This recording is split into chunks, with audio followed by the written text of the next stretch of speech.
Representing Great Britain is the biggest thing, I think. Standing in the start gate with Great Britain written on my back just gives me so much pride. I'm very patriotic to be British, and I hope to inspire other people to get into sport of any kind as well. The Olympics is massive. It's by far the biggest competition you can ever do, and being part of a team involving other sports as well is great. I really love the multi-sport aspect of the Olympics and just the massiveness of it. Dryland training for my event, Snowboard Cross, is quite fun really, because you've got lots of different aspects to it. You've got to be sort of light and springy, but yet you've also got to have the endurance to do race after race, day after day, and you've also got to have the strength to pull out at the start gate at the start, so there's lots of different aspects to it, which makes it quite interesting. I also do lots of training on snow, obviously, so training on snowboard cross courses if we can find them to train on, if not in the park, on jumps, generally on the piste. There's lots of different aspects to the training on snow as well, which makes it quite interesting compared to some of the other sports.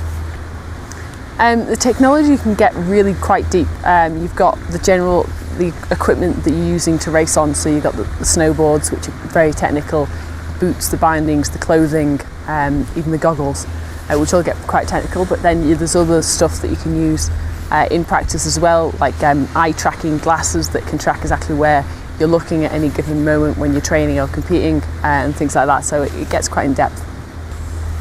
When you go over the big jumps, it can be pretty scary, to be honest. I mean, being in the air is fine, it's always the landing that you're worrying about, but once you get like in the competition, you're racing the other people, there's no room for any fear at all. You're thinking about so much stuff technically, what you're going to do technically on that jump, and even the next feature or the feature after that as well, so there's no room in your mind for fear at that point. When I'm in the start gate, it's a weird sort of feeling. It's almost like you're a cat waiting to pounce on prey or something. You're trapped almost in that little start gate, and you're waiting for that gate to move, not lower, just even if it twitches a tiny bit, then your whole body just kind of explodes, and you explode out the start gate as fast as you can, ready to attack the course. Stopping yourself from crashing can be a bit tricky sometimes, to be honest. It's all about knowing where the limit is, so going as fast as you can, say around the corner, but knowing you still got to stay on your feet and stay away from the other girls as well. So it's a fine line, and you're always racing right on that line.